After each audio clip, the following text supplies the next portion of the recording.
All right, welcome to the Stat Chat podcast. This is Stat Chat Sports.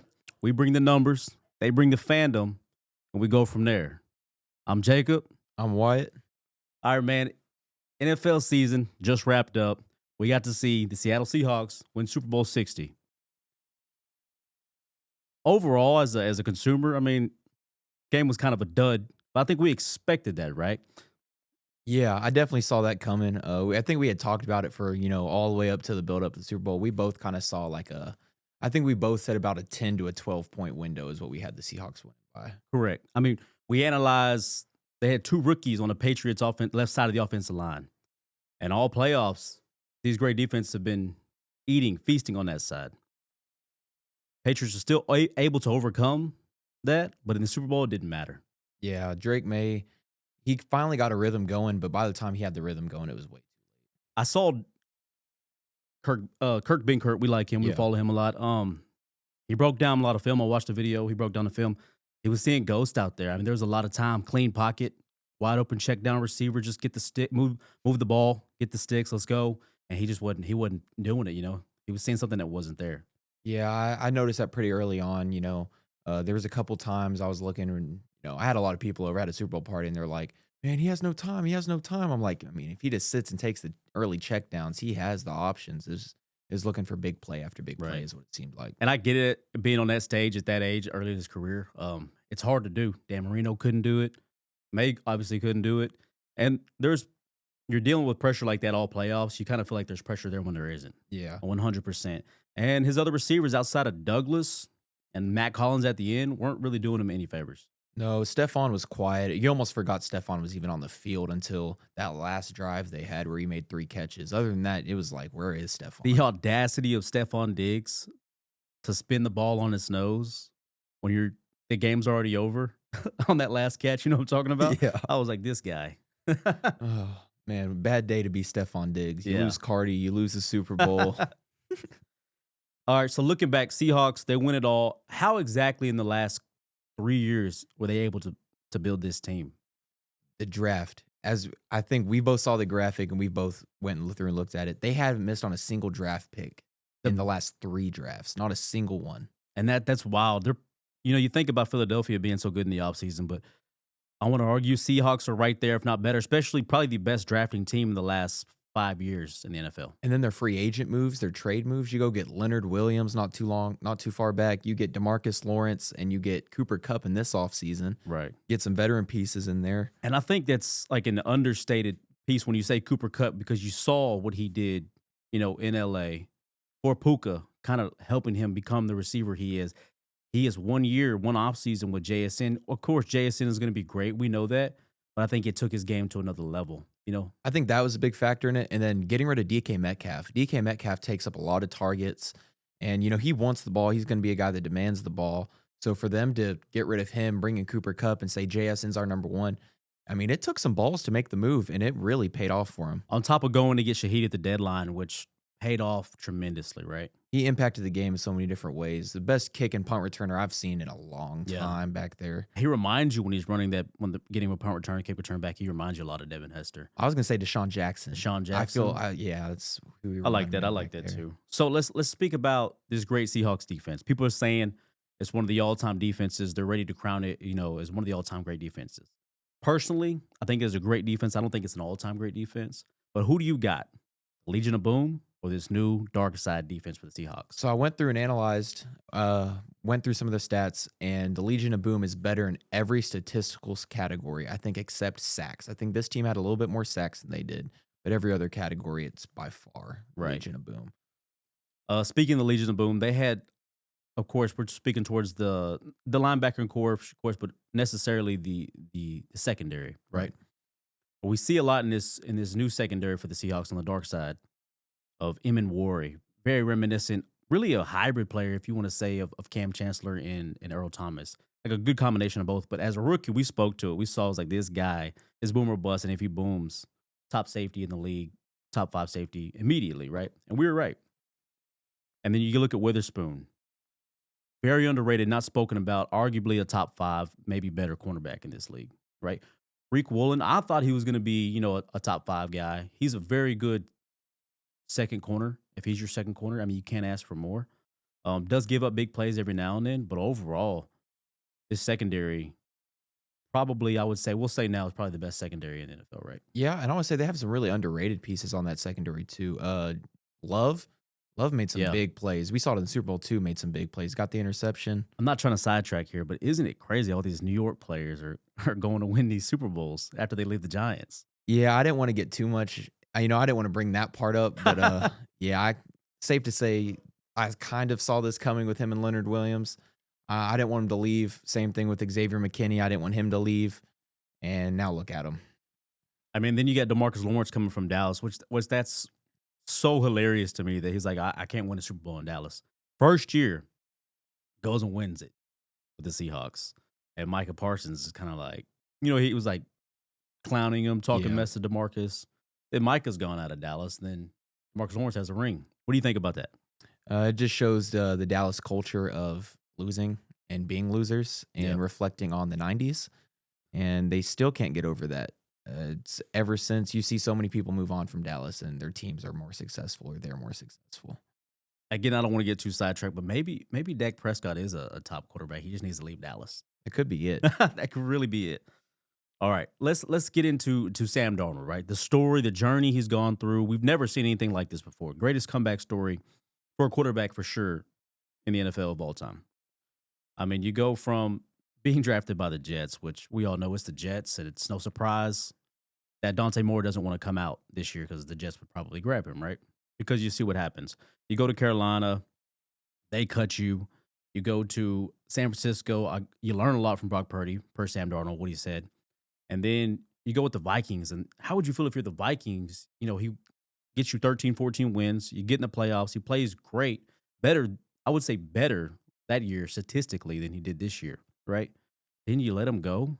You keep 9, and he goes and wins the Super Bowl. Is Sam Darnold now considered a top 10 quarterback, especially with everything he's overcome and now Super Bowl champion? I went through and I did my top 10 quarterbacks. We both kind of did it yesterday, went through and after the season fully went through and did it. And he made my top 10. He made your I top think 10. he came in at 9 on my list. So right at the bottom, but he did enter my top 10. And what do you see out of him that qualifies him now as a top 10 quarterback? I mean, you look at the last 2 years of success when he's fully trusted to be the starting quarterback. He has head coaches. He's not with a crappy franchise like the New York Jets. You get some real weapons around him. And not only does he win 13, 14 games and get your team to the playoffs, he gets 1 seeds. He barely missed out on the 1 seed with Minnesota. And then he just didn't turn the ball over. You get into the playoffs and you don't turn the ball over, you can't ask for anything better. Yeah, I mean, in during the season, his touchdown interception ratio was not great, but you get in playoffs and he was clutch and very smart with the ball, right? Probably the best in the postseason. I would say best quarterback in the postseason. Maybe not like QBR or anything like that, but just being protective with the ball. I think he learned so much from last year. He had a solidified line because they went and got Gray Zabel. They already had a great line they built in the draft. And he's like, I'm going to Seattle. They got a better O-line, a great defense.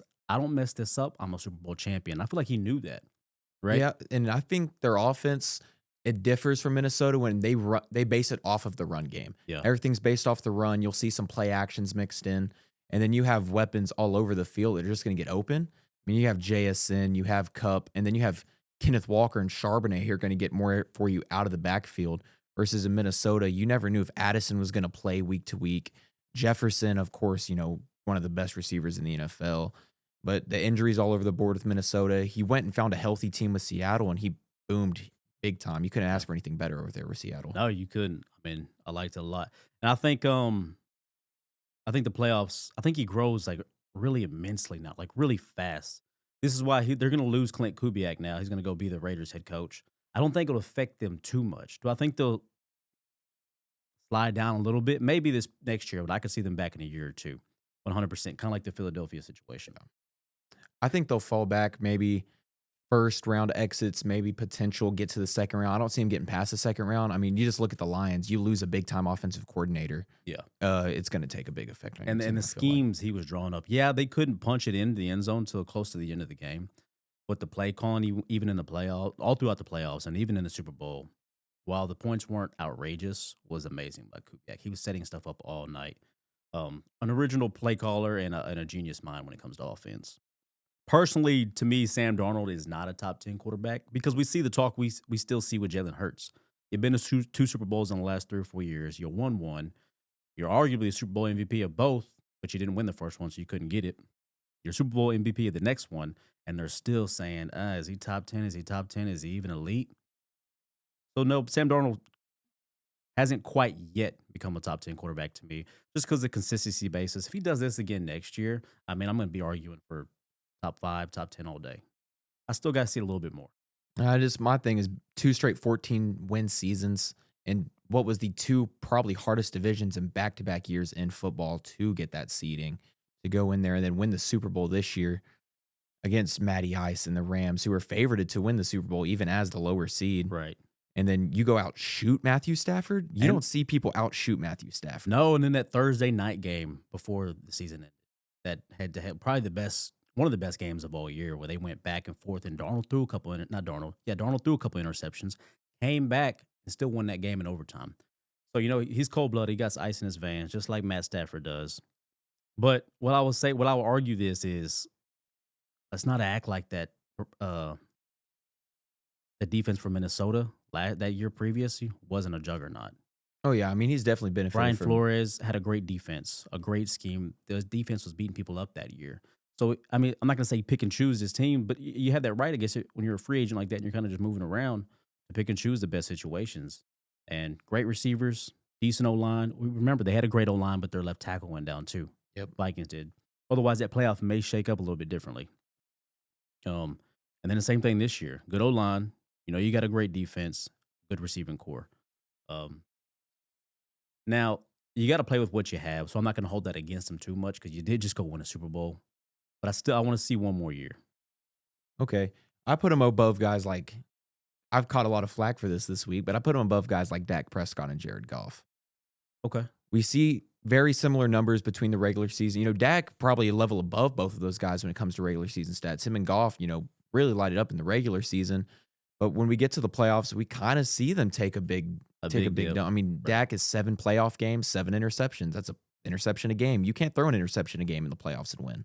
We saw it last year and we saw it this year. The team that turned the ball over the less wins the game almost every time in the playoffs. Yeah. 100%. Same thing with Jared Goff. We saw him against the Commanders last year, and we were like, what is this? Yeah. They're supposed to kill the Commanders. And I feel like this goes to later on, our team's going to get back this next segment we're going to get into with the Patriots, how that scar tissue of losing a Super Bowl for Jared Goff. Get to that Super Bowl, that year he's playing lights out, but you get there, it's like it scarred him permanently, and when he gets in the playoffs, he's like a battered woman, Yeah. Just not a shell of himself. So I say that to lead into this next conversation. Will the Patriots be back? And will Drake May lead his team to another Super Bowl appearance? So just looking at QB stats in the history of losing your first Super Bowl, there's only been one quarterback ever go back to a Super Bowl and win it after he lost his first one. You know who that guy is? Jalen Hurts. But, he's not top 10. But to go back and win it after he lost his first one? Right. And how long? Ever. It's only Jalen Hurts. No, not correct. I'm pretty sure that's right. No, you got Elway. Elway did that. Elway lost 2 or 3 before they went and won one. Okay. Elway. So Jalen Hurts and Elway are the only two. Only 2. Yeah. Okay. Maybe it was like in like 20 years. Probably the last this century. Yeah. This century to do it. Yeah. So I mean, the odds don't look great for him. I mean, you think of some of the guys that still haven't been back that we thought would, like Joe Burrow. We would have thought Joe Burrow would have been back by now. Mm-hmm. Jared Goff in this Lions team. Purdy, yeah, they've made it a couple times, but I mean, are they going to get back? But the main reason, I'll step aside from just the QB part of it, because Drake May to make it in your second season. I mean, hats off to that Great guy. season, Amazing. But if you go look at their regular season and who they played, we heard a lot about their easy schedule. Well, there's a reason we're hearing about it. The third statistical easiest schedule in NFL history. I think it was the first. I went through and looked through advanced metrics and everything. They put it was third. Okay. Behind, I guess after the playoffs and everything. Okay. Behind with the playoffs included, yes, the easiest regular season and postseason schedule ever. Especially when you look at how historically horrible offenses were that they played against. Yeah, they did play great defenses. We're not going to shy away from that. And that is the side of the ball that you have to face as a quarterback. But the offenses they played were just giving them chance after chance, even allowing their defense to score for them. So I have some more stats that I found out about just how bad their offense was this playoffs to make a Super Bowl. They scored 54 points, dead last ever to make a Super Bowl. No one has ever scored less points and made a Super Bowl. And they played every round. Yes. Touchdown to interception or touchdown to turnover ratio, the only team to ever have more turnovers than touchdowns or the equal amount of turnovers and touchdowns to ever make a Super Bowl as well. So if you don't get a third string offensive line with the Chargers, you don't get CJ Stroud having the worst quarterback game I think I've ever seen in the playoffs, and Jarrett Stidham in the snow. Do they make it there? No, I think if Bo Nix doesn't break his ankle, the Denver Broncos are Super Bowl champions. I mean, you could make the argue the ref doesn't make a certain call at the end of the Bills game. Are they playing Josh Allen? Yeah, 100%. And I don't see them getting past Josh Allen. You could barely get past Jarrett Stidham. You got a one-score game and got out of that game. I don't think if they play the Bills, the Texans, or the Broncos healthy, that they make it past any of those. I'd even add in the Jaguars. Yeah, I would say I'm not going to add them because they couldn't make it past the wild card. But the way that team was rolling, if they were able to get up to that point, they wouldn't be the Jags. It just took either. a great game from Josh Allen to Yeah. knock them. 100%.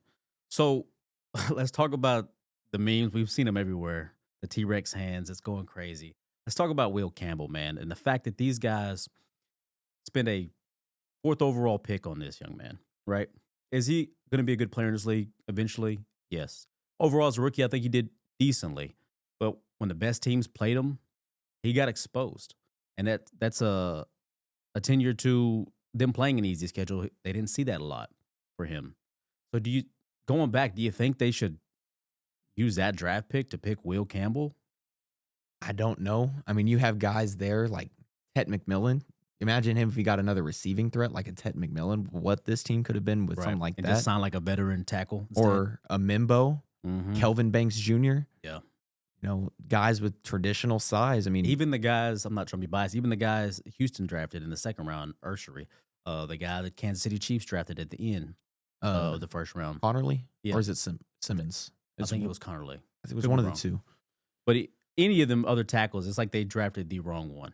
Now, if they drafted him to be a guard, which they should have, it probably could have went out better and just draft him to be a guard. Maybe not that high. Sign a veteran tackle or draft McMillan, like you say, the offensive rookie of the year. Their offense would have looked a lot different.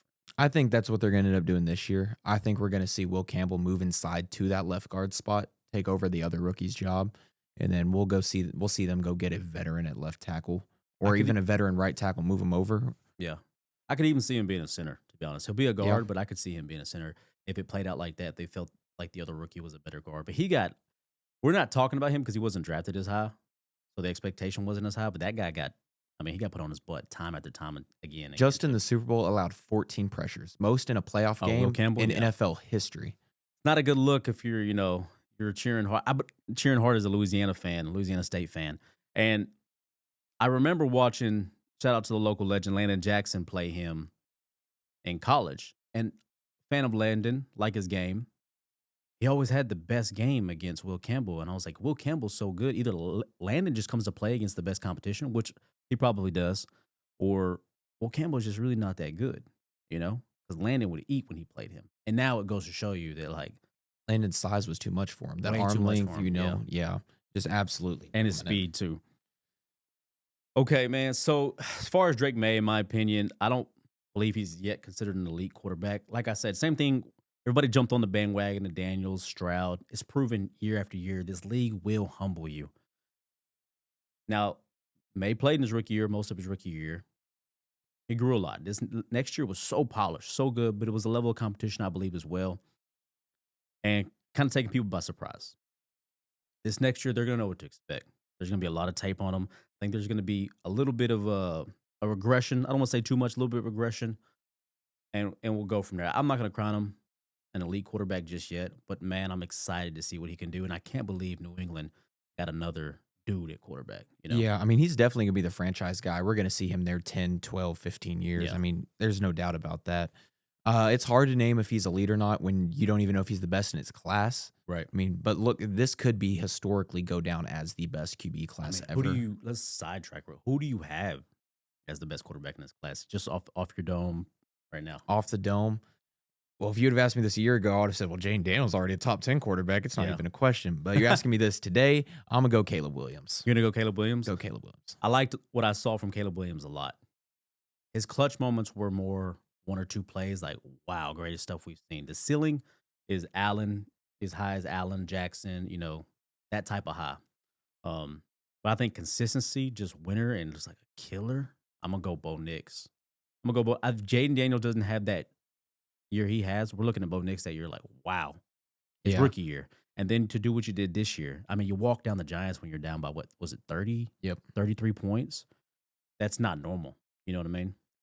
I will say that I think Jaden Daniels will have a bounce back year next year. And I think these three guys do have a certain advantage over Jaden Daniels that doesn't get talked about enough.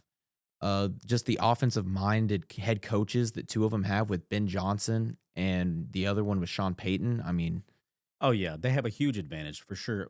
I mean, Ben Johnson, we also alluded to that, was going to make a quick turnaround, and they did. The culture is 100% different. You see it in Caleb. You see it in the demeanor of the team. You see it all over that team, Sean Payton is Sean Payton. Legend. Don't play no shit, and you're going to win some football games. Kind of makes you think, too, could Payton do this with anybody who can run his system? So you kind of wonder a little bit with Bo Nix, but I'm completely bought in on Bo Nix. I think he's the best in their class just for the last 2 years together of work that I've seen. Now, Caleb Williams' ceiling is high, and I'm right there with you. Some of the most excited. Man, if he's playing, I'm watching. yeah. Some of the most exciting ball That throw he made against the Rams, we watched that live, and we were like, that might be one of the greatest plays we've ever seen. Yeah, that was 100%. ridiculous. It was crazy. He ran back from the 10 to the 40 and let it fly. I was like, what is he doing? I started screaming. I couldn't believe what I saw. But I think Caleb is like more so when I see year 4, 5, 6, we're going to be like, holy hell. And like we've said, we've seen the clutch moments, with Daniels. We've seen the clutch moments with Nix. I mean, 7 comeback wins this year for Bo. I think it was 6 for Caleb, 6 or 7 for Caleb. And then we haven't seen that from Drake. We haven't got to see the big clutch moments. I mean, they're up by so much because they're playing the Cardinals and the Dolphins, it seems like, every week. And we saw some blunders by him the second time they played the Bills. The Bills, they got out to a little bit of a lead, and then the Bills came back and just real quick. All right, man, moving on. Let's move on to continue the season recap. My favorite quarterback to date right now. I've loved this guy more and more. I watch him. I think just the savant of the position. Matt Stafford finally won an MVP. And in my opinion, it cements him as a Hall of Famer. Agreed. I mean, you look at his passing yards, you look at all his passing numbers over the years, you would think 100% this guy's an MVP. I mean, a Hall of Famer. You add the MVP on top of it. But then you go look at like his historical win-loss record, and it's almost the same thing that's holding back Eli Manning right now from the Hall of Fame. Yeah, but he's with the historically bad Detroit team. Yeah. That his loyalty just kept to him. He wanted to win there. He wanted to bad. It just wasn't going to happen. Now, I'm with you. I think 100% this guy's a Hall of Famer. Right. But at the same time, the Hall of Fame's almost turned into a joke. Yeah, it's getting there to where they're almost letting almost anybody in. I would say Bill Belichick's not a first ballot Hall of Famer, then who is? I agree he's a first ballot Hall of Famer, but there's a penance to be paid for the things he did to win. The gates and everything, the cheating scandals. I think that's what that is. I wouldn't look more into it more than that. I think if you allowed that and you actually orchestrated that multiple times, hey, if you're not cheating, you're not trying, I get it, but there's a little bit of penance. You're going to get in second try 100%. For sure. When it comes to Matt Stafford, though, he's coming back for this next season, and I was super hyped to see that because there's unfinished business. And it's in L.A., so it could be like, he won the first one in L.A., it could be poetic justice. Retire like that. I'd really like to see him win another one and go out. His MVP season, I have a hard time when people say Drake May should have won the MVP. And then you watch him play against the Seattle Seahawks defense. I don't understand how you can fathom that. We almost overlooked 46 touchdowns to 8 interceptions. That's a joke. Like that's easy to do. Come on. I can't fathom that they thought that only quarterback in this league who cracked that Seattle defense was Matt Stafford. Operated efficiently, drove him down the field, and was able to score more than anybody against his defense. That shows you that he's the MVP. On top of that, imagine Drake May wins the MVP, and then he puts up that performance a couple days later. The right guy was chosen for the MVP. 100%. The fact that it even was that close or debate to me kind of pissed me off. I mean, are y'all watching the games? Like, are you really watching the games and seeing the level of competition the quarterback's playing every week, how the quarterback's playing every week. And Matthew Stafford's making throws at this age quarterbacks aren't making in their prime. No. It's ridiculous. And then for him to light up a top defense like that, not just once, but twice this year, and then for Drake May to They played him 3 times. yeah, Played him 3 times, and he didn't shy away either one. Now, they lost 2, the last 2, but every time it was a good game, you know? And then you played the Niners, which, yeah, they had guys out, but Saleh had that defense buzzing. They had a great, the best division to play against he was playing. and the Texans. He had to And play the that Texans defense Mhm. too. Now, he only put up 14, shout out Texans, but it was the first week of the season. All right, I want to move into defensive head coaches. Last year at this time, we were talking about head coaches like, hey, is a defensive head coach kind of disappearing? Is it not as prominent to win Super Bowl as a defensive head coach? I want to say defensive head coaches are more relevant than ever before. You have 2 defensive head coaches. One of them won it, Mike McDonald. You have Mike Vrabel also in the Super Bowl. DeMeco Ryans could have got there. I mean, defensive head coaches. McDermott was still in it. Yeah, he got fired. Defensive head coaches are cemented now more as relevant and pertinent in this league, more so than offense in my mind. Offensive coaches at this time, because it's a copycat lead in this league, adjusts so fast. As soon as we think it's a heavy driven offensive winning game, it flips. Yeah, there's a reason I think 3 of the first 5 coaching hires this offseason were defensive coordinators and first time head coaches, except for Saleh, of course. But these other guys getting a shot, Minter with the Chargers, Halfley with the Packers. Then you get Saleh from the Niners getting another job in Tennessee. But I think there's a pattern that shows how to have a successful team, how you build your coaching staff. So you take one guy that's so great on one side of the ball. The so-called motivator head coach isn't as big as it used to be without 2 dominant coordinators. I mean, you just saw the Lions. They lose both of their coordinators. They Right. still have the motivator at head coach, but now you're not in the playoffs. And the Chargers, yeah, you still made the playoffs, and it was a great job by Harbaugh and staff because they were beat up, especially on the offensive side. But motivated head coach, 2 pretty good coordinators. Will they be able to do it again next year? We'll see. But when it comes to your point, I agree with you. Let me just list off some of the coaching duos so we can kind of get a grasp of this pattern. You have McDonald and Kubiak, defense and offense. Vrabel and McDaniels, McVay and Shula, Shanahan and Saleh, LaFleur and Halfley, Harbaugh, Minter, Cohen, and then their DC got head coaching interviews. The Panthers, their DC got head coaching interviews, and we see 3 more get hired. So next year, I think we're going to see another shakeup like we did this year, with some teams falling off and some teams boosting just off coaching hires. Yeah. And I get the market adjusts to the level of coaches that are available, right? But I think they've said it's cliche, but it's true. Defense wins championships. We see it year after year, and we're seeing this style of play. I think the Texans did do it best. Line up 4. We're only going to run 4 at you. See if you can beat us. We saw Right. Seattle do the same thing As when the Eagles on did the year Yep. before, right? It was we said it was going to be a copy and paste. These are the things teams are going to do going into the offseason to win a Super Bowl. 3 teams did it really well. The Eagles still did it. They're on the back end of it, but Seahawks and the Texans. I think both of those teams, as Kyle Shanahan said, were the only 2 teams with defenses that could win it alone. And we saw the Seahawks become victorious. We saw it a few years back, and then the parody of the high octane offenses kind of took back over. But we saw it in the past too work against the Chiefs with the Buccaneers. I mean, there's been a pattern laid out. It just gets away from it over the years. Like you said, it's a copycat league. They adjust, it flips, and it does it again. So in a couple of years, we'll probably see a more high octane offenses again. Offenses aren't dying. I'm not saying that they're dying down. I think defenses are so good that they're kind of neutralizing these offense. They're adjusting to the play calling and stuff like that. That's why when you get a Kubiak, something like that, you got to make him a head coach because he's able to weed through all that. These great defenses. You just see it with the Patriots too, with Vrabel, what he was able to do with that defense. This defense during the playoffs, I know we were talking about how good Seattle's defense was, but Patriots defense, they were just as dominant this playoff stretch. Yeah, 100%. They played great. And Vrabel is more of the motivator type of coach, but with the defensive background. Super Bowl champion, defensive player. I think a couple all-pro seasons. So it's the best of both worlds. I want to move into the rookie awards, man. Rookie awards. We had predictions of who was going to be offensive rookie of the year, defensive rookie of the year. I personally really can't remember who we chose. I'm pretty sure you chose Jackson Dart. I had Abdul Carter, and Did I you? didn't take Dart because I knew he wasn't starting Oh, okay, immediately. okay. I did actually take Ted McMillan, Did you? just Okay. being the number one option there. Yeah. I just thought for sure I that's couldn't going to be the remember who I guy. chose, but obviously, offensive rookie of the year, Ted McMillan had a great year. Kind of started off slow, but man, this guy is going to be a great force and a great receiver for years to come. Yeah, definitely well deserved. That's coming from the biggest Jackson Dart fan you might ever see. I mean, I was calling for Jackson Dart to be the number one QB before the Giants even took him, Yeah. and then me being a Giants fan, it just took it to another level. But yeah, it was definitely deserved by McMillan. Number one option, led that receiving core, not even close, and Yeah. he's going to be a force. I think within the next 3-5 years, we'll be talking about him as a top 5 receiver in the Yeah, NFL eventually. 100%.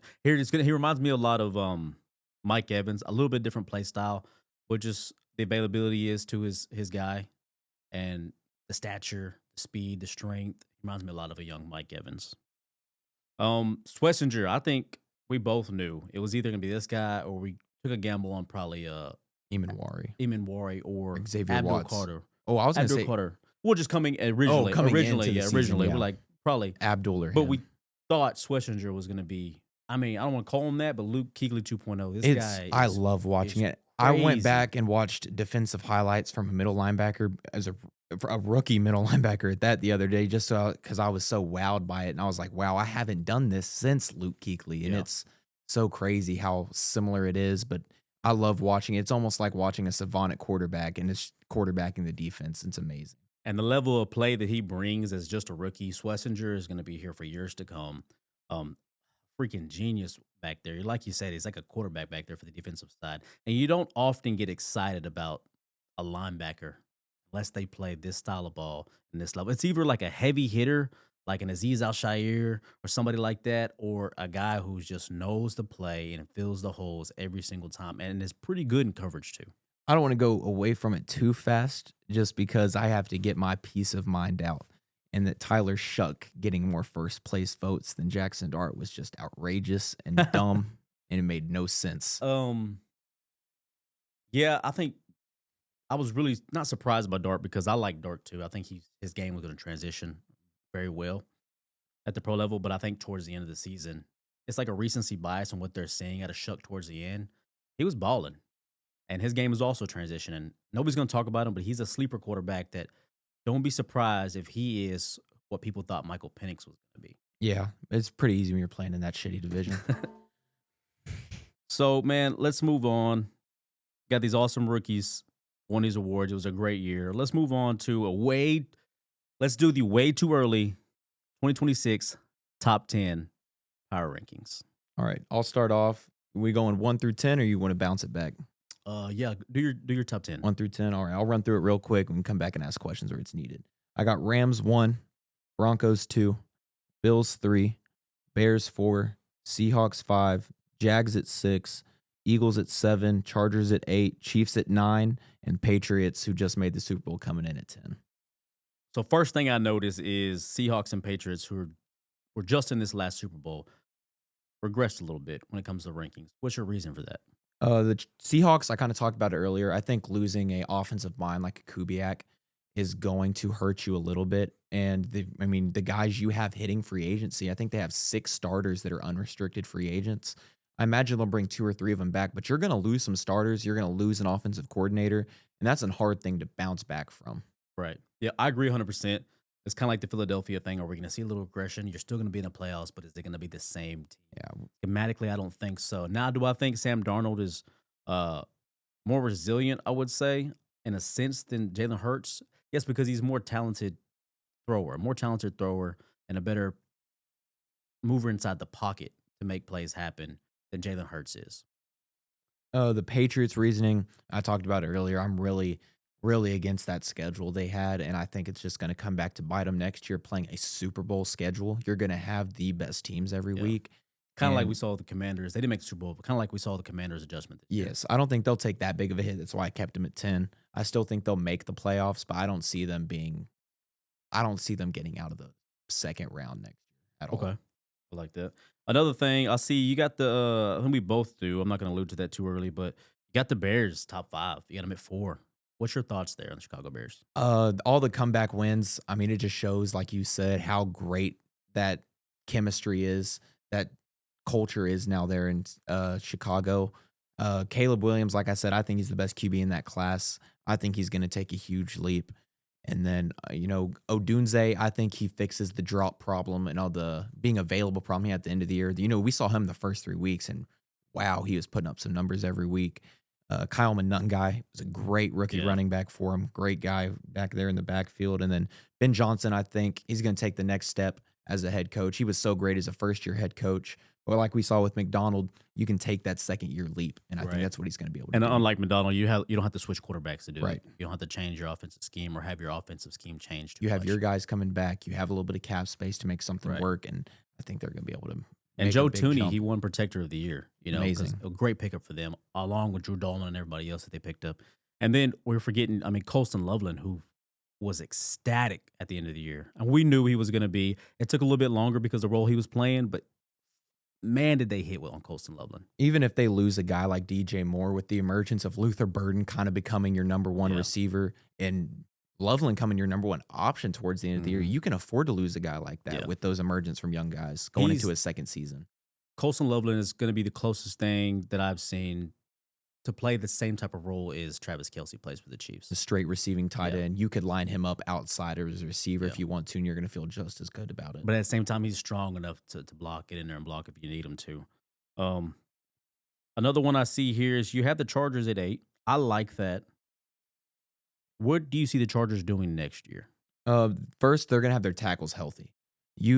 That offensive line that is one of, if not the worst offensive line I've ever seen in my life watching football. Yeah. Every week. It was bad. You feel so bad for Herbert, a guy that we have ranked very highly. We think so much of Herbert, Yeah. I did like his talent, right? Crazy talent, a very high floor to the ability. This last year with what he had to deal with, the broken hand and the line being decimated early, still being relevant, still being as good, I was like, you know what? I see what everybody's talking about with Justin Herbert. If they can just get a real team built around him, they could probably make a run. My biggest reason I think they're going to take that jump is you lose a guy like Minter, but I think Harbaugh's been around the league for so long. He's going to be able to get your defense rolling. He's going to be able to get those guys motivated to play every week like we were talking about. We see it with Harbaugh everywhere he goes. Michigan, that defense always performed. We saw the same thing when he was in San Fran. He's always got his defense to perform. But then you bring in a guy like Mike McDaniel to run your offense. Yes. It's going to take that offense to the next level. We'll get to see a healthy O-line. We'll get to see Herbert with a very good offensive coordinator for the first time, I want to say. And underrated weapons. Gadsden came on. Gadsden rookie was tight great. End. Wow. I think he's going to unlock McConkey. Quentin Johnston had a really good year. He did, especially early. Less target share, less receptions, and I think he only finished, 60 yards behind Allen and McConkey and had more touchdowns. Quentin Johnston is not as bad as people want to make him out to be. He's definitely an underrated guy. He's underrated. He does have a drop problem, but that can be fixed, especially if you don't need him to be your only guy. Right. All right, man. I want to do my top 10, way too early, 2026 power rankings for the NFL. 1, I got the Rams. I'm just a true believer in that team all the way around, the franchise, everything.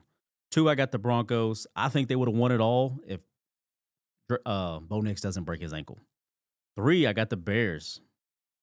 Real believer in that culture there. 4, I got the Seahawks. They just won it all. I think there's going to be a slight regression, but still be very relevant team. 5, I got the Chargers at 5. They're my dark horse next year to make a playoff run and potentially get into the Super Bowl. I just feel like there's going to be a culmination with the healthy players and everything that we'll see a real jump there. And I think it's time is now. Let's see what you can do, Justin Herbert. Especially with that Mike McDaniel added to the offense, 6, I got the Chiefs. They're still the Chiefs. If you think Patrick Mahomes wasn't watching this playoffs, fiending to get back on that field, he's going to be hurt. I bet he's going to be ready to play 2-3 weeks into the season, and they're going to make a playoff run. It's still the Kansas City Chiefs. They still got that championship culture and mentality. They'll be back. Kind of the same. 7, I got the Eagles. Eagles, same thing. They've been there the last 2 or 3 years. In the Super Bowl or right there. They're going to readjust. They're going to figure some things out, and they'll be right back in the mix too. 8, I got the Bills. They're sliding here for me a little bit. I like Joe Brady. He did amazing things for LSU while he was at LSU as a coordinator. I got to see him as a first-time head coach. I think this is more of a comfort play for Josh Allen, and there wasn't really at that time any coaches they could move towards, you know? So I'm excited to see what they do, but I'm also reluctant to say that they'll be a powerhouse in the NFL, especially with the way the Patriots are coming on. 9, the Texans. That type of defense, you're still going to be relevant. You got to make some adjustments on the O-line, and you got to get C.J. Stroud playing at least above average football again. If you can do that, you're a force to be reckoned with. 10, Patriots. You just lost the Super Bowl. You had a crazy schedule. You made a good run. The vibes won't be the same. There's going to be some scar tissue, and it's going to be hard to replicate. There's a reason only, I think, 5 or 6 quarterbacks have went back to the Super Bowl the next year after losing. And there's only in the last 50 years 2 quarterbacks that have went to a Super Bowl after losing and won. Hurts and Elway. So we'll see. Had a couple questions for you. The Chiefs, we both had them in there. Yeah. What's some reasoning you think that offense is going to get back rolling to what we've seen in the past? Do you think it's them drafting a Jeremiah Love, so making some free agency moves? What do you think it is? I think it's probably a little bit of free agency moves, maybe small additions, nothing crazy. I think it's a run game. I think it's going to be the attitude that they come in with this offseason, the desire to be champions again, and then going to get a Jeremiah Love. I predict that they will, if he's there, go grab a Jeremiah Love and unlock that up. They've never had a run game as long as Patrick Mahomes. You haven't needed it. Now you need it. That's what I'm thinking with Jeremiah Love. And he can get involved in the pass game. We saw him getting involved in the pass game at times with Notre Dame too. I mean, you build a run game through that. You get Mahomes almost playing as the secondary to pass, building it off the run game like he did in his earlier seasons with Kareem Hunt or Isaiah Pacheco when he had his big year. And both teams in the AFC Championship this year had a combination of a veteran running back and a rookie running back. I think that's a recipe for success. Now with the Chiefs, if they draft the Love, he'll be the primary with a great veteran coming in behind him. My other question was the Texans. I didn't have them in mind. I decided to put the Jags in over them. Okay. We just saw the Jags late in the season, make a big move. They did lose in the first round, but they also ran into the Bills first round rather than the Steelers. Texans, my biggest question with them is, can they get C.J. Stroud to play, like you said, even above average football at this point? Man, he's had massive success very early, followed by losses that hit him hard every year in the playoffs, right? You got to remember, this is his second offensive coordinator, and only first year he'll have a consistent, I think. No, he had Bobby Sloak the second year they did bad. So second offensive coordinator. I think if he can get out of his own way, which if anybody can unlock that, it'll be D'Amico Ryans. Don't turn the ball over. And I think a loss like that is going to stick with you in a good way. The same way we saw Sam Darnold take that loss with the Vikings in the playoff last year. And yeah, he took all the responsibility, but the O-line wasn't helping him. I think if he's the quarterback I think he is, they'll unlock that and he'll adjust and learn to just play smart, efficient ball and not give the ball up. Not play hero ball. One more question about the Texans. The run game, Woody Marks came on really strong towards the end of the year. We saw him have a pretty good game against the Patriots team as well. Joe Mixon, do we know anything about that? So I've heard from Nick Caserio, not personally, but I've seen reports and seen interviews. His future with the Texans is not done. What that means, I'm not sure. I think they're going to lean heavy on Woody Marks, but he's not an every down back. Unless he bulks up like crazy, he's not an every down back in this league.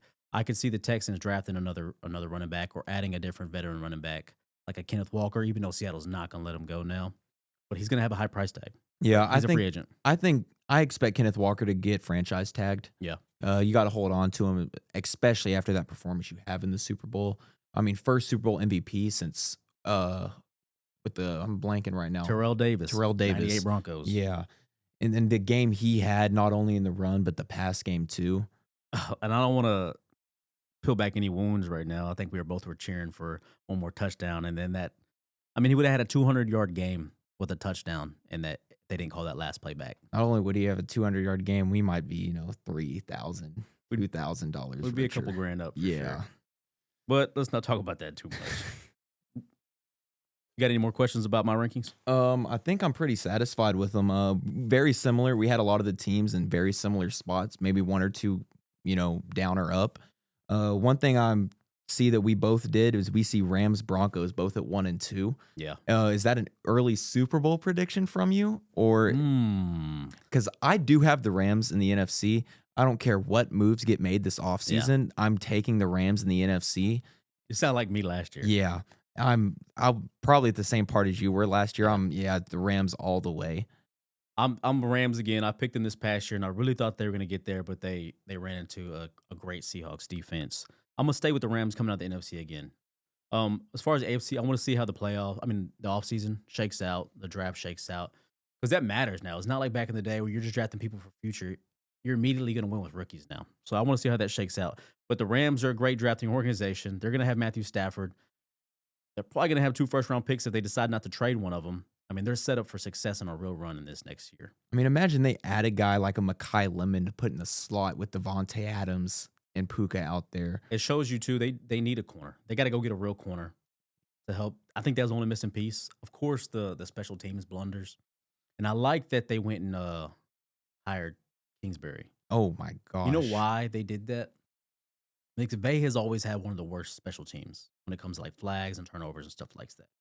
Because he can't control it all no matter the level of coach he is.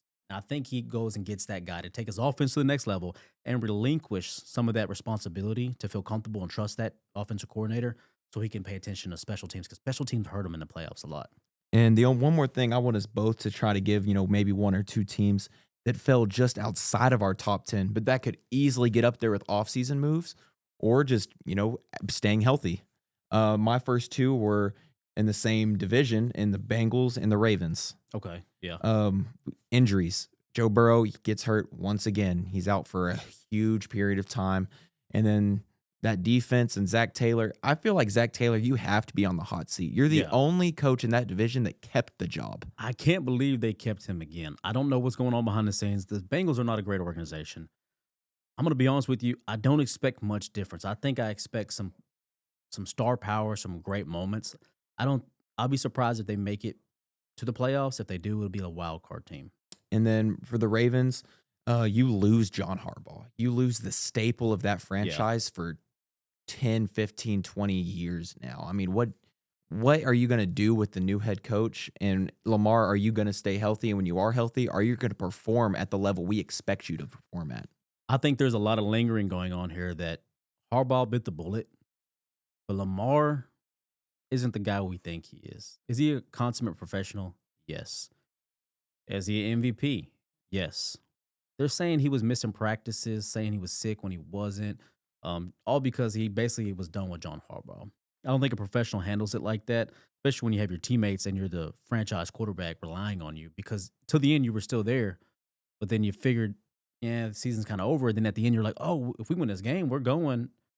But your preparation and everything showed. And it's kind of like fate where the field goal misses, but it was supposed to be that way. I think the Ravens could take a backseat in that division. You just got to the Ravens have to have a sour taste in their mouth. All these one plays that they're so far away from winning these big games. And I think that's what could have cost Harbaugh that job with those one plays. But turnovers earlier in the game will set you up not to have those plays. But man, did John Harbaugh land nicely. Then that's going to segue us into our next segment, new head coaches. After 18 seasons in Baltimore, John Harbaugh brings instant discipline to New York, and he's tasked with turning Jackson Dart into a franchise cornerstone. Are you excited about this? I know you are. Excited's I don't even know what word to describe this, but excited is way too much of an understatement for what I am going into this year. I mean, my expectations for my team are finally back at a very high level. As you know, I'm not the most unrealistic Giants fan. I know what I'm going into every season. Right. But this year, with the culture you saw us start to develop towards the end of the last year, can you imagine a healthy Dart, Scat, and Neighbors with a John Harbaugh? What level of the ability we could take this offense to with a young defense with Burns, Abdul, all these guys on this D line? I think that's all you guys need. Maybe in the second or third round draft another offensive lineman. I think the offense is set, though. I think that John Harbaugh's going to bring stability to the team overall and unlock the true potential of that defense, because that was the key factor that just missed last year. Because I'm going to be honest with you, when you guys were on, your offense was good. You put up 25, 30 points a game. I think we have to bring back 2 significant guys. Well, really 3 guys I think that we really need to bring back. I think we'll get 2 of them. Those guys being Wandale Robinson, Jermaine Illuminor, and Cordell Flott. Okay. I think those 3 guys are guys we have to bring back. Illuminor played at a very, very high level at right tackle Yes, later he in did. his career. Wandale, we see him get 1,000 yards in the slot and step up with the Malik injury. And then Cordell Flott was maybe the only bright spot in our secondary this Right. year. Javon Holland, took a dip. I'm expecting him to take another leap with a guy like Harbaugh and the success he's had with safeties. I think they have him in. He is their safety. I think they might have him in the wrong position, like role. Holland's playing, and I think if I'm them, I know people are going to say it's early at 5. You go get Caleb Downs. There's 3 guys I'm really looking at, and there's the 3 guys that I think we actually have a chance of drafting, and those 3 guys being Carnell Tate, Caleb Downs, and Mansour Delane. Okay. And if you were to ask me today who I want to take, it's actually Mansour Delane. Really, why? The reasoning is you see all these teams make these huge runs in the playoffs, and Jermaine Illuminor put out a tweet the other day, and after seeing these teams in the playoffs and what led to success, I could not agree with Jermaine more. He said the 3 most important positions in football: quarterback, left tackle, and an elite CB1. Yeah, who can take the field away, right? But I mean, look back a couple years ago and see what he's done now. If you could go back, you think a team's drafting Kyle Hamilton top 10? I think at the time Kyle Hamilton fell too low. Me too, but I think the combine gets too relied on when it comes to Eamon drafting. Warwick, do you think he's not a top 10 guy? Look at the difference. Yeah, I'm able to say that because the Seahawks already drafted previous years some great corners, right? But I think Caleb Downs is intelligent and the best overall pure home run in this draft class. Yeah, I mean, I'm not going to be mad. Like I said, those are the 3 guys I'm really looking at. If we were to take any of the 3, I'd be pretty happy. But I'd much rather us get a Delane or a Downs than a Carnell Tate. I think we have a Malik. We have Neighbors. I mean, we have Malik. We have Wandale. Theo Johnson was an amazing role out there with tight end, being a safety blanket. So I'm really looking forward to this team. Awesome. All right, man. So Seahawks just won, but they're losing a key piece to their coaching staff. Clint Kubiak, the architect of the Seahawks championship offense, is now in Vegas. Of course, he was hired specifically to develop the number 1 overall pick, Fernando Mendoza. Is he going to use the same system to turn him into a great quarterback, kind of the same way he revived Sam Darnold? They definitely have the pieces on that offense to be super successful as an offense. You bring in Genty, you have Bowers as a safety blanket, really your number 1 option when it comes to the passing game. And then you have the cap space to maybe go get an Alec Pierce or maybe get a Wandale if he sits out there in free agency. I'm going to get Alec Pierce. I mean, 1,000 yards on 47 catches. I think Alec Pierce should be, if you need a receiver, Alec Pierce, you have got to make a play at Alec Pierce. Yeah. He's going to get paid this offseason. He's going to get it back. Whether it's the Bills with Joe Brady going to get his number 1 guy. But yeah, I think the Raiders are definitely set up for success. I'm curious to see what this offseason looks like with Max Crosby on that team. Yeah. And if he stays on that team. I'm seeing the reports that, he may not be staying. You don't think they think about doing what Chicago did? I mean, what Carolina did, get kind of was it Carolina, Chicago? Chicago did, got a haul of picks from Carolina. Yeah. With the Khalil trade. With the Khalil trade and everything like that. Definitely, would definitely be looking into that. Do you think you trade out of the number 1 overall pick? Because are you set up? I really like Mendoza. I like the intangibles. I like the attitude. I like the tone he could set. I mean, he has it all. He ain't the greatest athlete, not the biggest arm, but I think everything else, the measurables, are awesome. But do you think you're set up to get him and be successful immediately, or is it going to be another quarterback? You definitely have the pieces to be successful immediately. You definitely got to go address the offensive line. You have a line for Genty to run behind. Yeah. I mean, you give Genty. We saw games against the Texans. He had the best game of his career against that defense. Imagine you give him a line where he can run behind consistently, and then you get an actual winner at quarterback in Mendoza with the Bowers, with all these other options they could make. I think they have the right pieces. Okay. But the biggest hard part that's going to come with that job is that division. Yeah, that's probably the second, arguably the first hardest division to play. You could argue next year they're going into next season with 6 automatic losses with the Chiefs, Broncos, and the Chargers. 100%.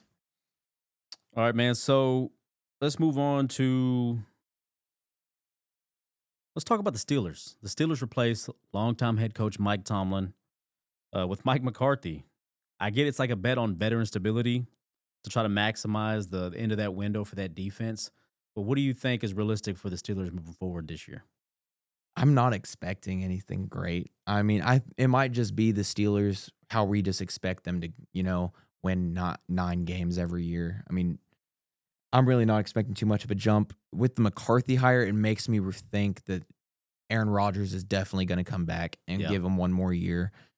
And I don't think they're really set up for success next year. And I think losing Tomlin, who wins you over 500 games every year, no matter what, is going to take that hit next year. I think Mike McCarthy's had a great success in this league. I think they're banking on a high floor, not a big ceiling with this. Yeah. And just not trying to disappoint while they probably bridge to somebody else, I really want to talk about Kevin Stefanski and the Falcons. The Falcons' offense was so high-powered. It seems like Kyle Pitts has finally made that next step, right? Bijan Robinson is everything they always said he was. I always was a big fan, but I had to see this what I saw this year at him. I mean, just crazy. So after being let go by Cleveland, Stefanski landed in Atlanta to work with Michael Penix Jr. He's already being held as a missing piece for a roster overflowing with skill position talent. What do you expect for the Atlanta Falcons and Kevin Stefanski in year one? That offense, I think, is going to be the best offense in that division. I think that offense is going to be top in the NFC. I think that offense is going to be firing on so many levels. I think we're going to see Bijan have an offensive player of the year type of year. But now you have the questions with James Pierce Jr. Yeah, that's crazy. I don't want to dive into that too much, but that's wild. You don't have a first-round pick. You don't have the most cap space. I think they got around $20 million. Yeah. So you got to really make do with what you have. But I think with the right head coach and how bad that division is, I'm going to go ahead and put my stamp on it. I think they win that division next year with the Stefanski hire, and that offense just goes to a huge jump. I'm going to second that, and then Offensive Player of the Year, Bijan Robinson. Yeah, I'm definitely going with that too. All right, man. Moving on. We're going to play a little game like we like to play at the end of the show. Buy or sell. We're going to buy or sell some predictions for next year. First, are you buying or selling the Cowboys to have a winning record? I'm selling. Selling? I think this would be third year straight losing record. Yeah, I believe so. And I just think that's their culture at this point. Yeah. They call us crazy every year. We've got called crazy. We've got called delusional. It's crazy that we're getting called delusional from Cowboys fans. But, I mean, what additions are you going to make? I get you lose Eberflus. That could take you to a big jump. Yeah. But the other teams in this division, the Eagles, they're not going to lose anything. Yeah. They're going to bring in and be a better offense, losing that. I mean, that offensive coordinator last year was awful. I think we can all agree there. That was 100%. awful. I don't think the Eagles trade A.J. Brown, so I think that's going to maybe a boost. More stability from other more places. stability. They're going to be fighting for third place. I agree. I mean, I would think so. I think they're set up to finish third. I think the Giants are going to really surprise some people. You're selling that they have a winning record. 100%. I'm going to sell that as well. Are you buying or selling Bengals and Chiefs to make the playoffs? I'm buying on both. Buying on both? Both teams, I think, get in. Joe Burrow, I think we're going to see a big year from. I think we have to. We have to at this point. And I think Joe Burrow has a really sour taste in his mouth, and he's going to come back for vengeance. And last time we saw him really come back for vengeance after being pissed off and kind of struggling the year before was when LSU won the national championship. Yeah. And we all know when Joe Burrow... Or after his rookie year. When Joe Burrow flips that switch, yeah, he can be the best quarterback in the NFL. 100%. Okay, buying or selling Bears to win the division again. 100%, I'm all in. I'm buying that. I don't even think we got to debate this too much. I'm buying that. I'm buying it. I think the Lions are going to end up moving back up and making the playoffs and giving them a push, but I think they still win that division pretty handedly. Awesome. Buying or selling C.J. Stroud to transform back into great status. I'm really iffy on it, man. I don't know what moves this offense is going to make. You would hope offensive line. Yeah. But I'm not sold. I'm going to sell it. Let me take it from there. As a lifelong Texans fan and a true believer of C.J. Stroud, I'm going to sell it. I don't think he's ever going to get back to great status. I think he'll be very good for a long time. And at the best case scenario, maybe at the end of his career, he can be great again. But I'm going to sell him being great again, at least this next year or two. And I added one in there for you. Buying or selling Jackson Dart, Dark Horse MVP. I am buying Jackson Dart for Dark Horse MVP. I'm all in. You bring in Harbaugh. You get Neighbors back healthy. Theo has already developed his safety blanket. Let's go. We bring back Wandale. Scat's back healthy. Giants are going to win the division. Dart's going to be right up there for the MVP. Huge year from Dart. Give me 35 plus total, 40 plus total touchdowns, and we're going to go all the way. All the way? All the way. I think you're going a little over the top there, but I love the energy, and I actually am going to buy that too. I think he could be a dark horse MVP. I think the addition of Harbaugh and everything else is going to allow him to play freely, and that defense will be a lot better. Keep him in things. All right, crazy thing we're going to do at the end. We're going to do at the very, very end. Quick thing real quick. Stat chat, crazy stat of the week. Give me a couple things you got. All right, buddy. I got 4 big stats taken away from this season. Number 1, this year broke a 14-year streak that the AFC Championship didn't include Patrick Mahomes or Tom Brady. That is insane. Number 2, Patriots defense on the run to the Super Bowl. We talk a lot about the Seahawks defense. We've heard a lot of talk about it. This Patriots defense through the 3 rounds to get to the playoffs, to get to the Super Bowl and including the Super Bowl, only allowed 3 touchdowns and 37 drives on defense. That's really impressive. They played really well up until, I would say, the second half of the Super Bowl. Agreed. Right. You look at the quarterback play and you're like, well, anyone can do that, but does any defense get the quarterbacks to play that way? Right. The Bengals, they broke an NFL record this year for allowing the most defensive and special teams touchdowns with 9 total defensive and special teams touchdowns against them, breaking the record from that god-awful 2008 Lions team with 9. The Lions held it with 7. It's things like that I'm reluctant to say the Bengals will make the playoffs next year because I feel like that's their DNA in Cincinnati. And then right back to the Patriots. We talked about it earlier. This is the worst scoring offense to ever reach a Super Bowl by 10 total points, with only scoring 54 points to get to the Super Bowl. That's insane. They say you need luck to get there, and that's true. They got a lot of luck, but man, if they should have capitalized because they're not going to be able to make a Super Bowl playing like that again. Not again. Not with everyone going to be back healthy. You think with Mahomes coming back, Burrow could get in, Lamar could get in. You get the real elite 4 AFC quarterbacks in, and then you add, the Broncos and Bo Nix. It's not looking good for the Patriots to get back there within the next 2 or 3 years, in my opinion. I agree. I agree with you there. All right, man. It's been a great podcast episode back. This is the Stat Chat podcast. We dive into the stats. We dive into the stories. We dive into the love of the game of all sports. I enjoyed this episode. Let's keep it rolling. Next week, what are we going to dive into? Next week, we're going to get really into the offseason, maybe some upcoming draft prospects, and maybe some outlandish predictions for next season. Awesome. I'm excited. We'll see y'all next time.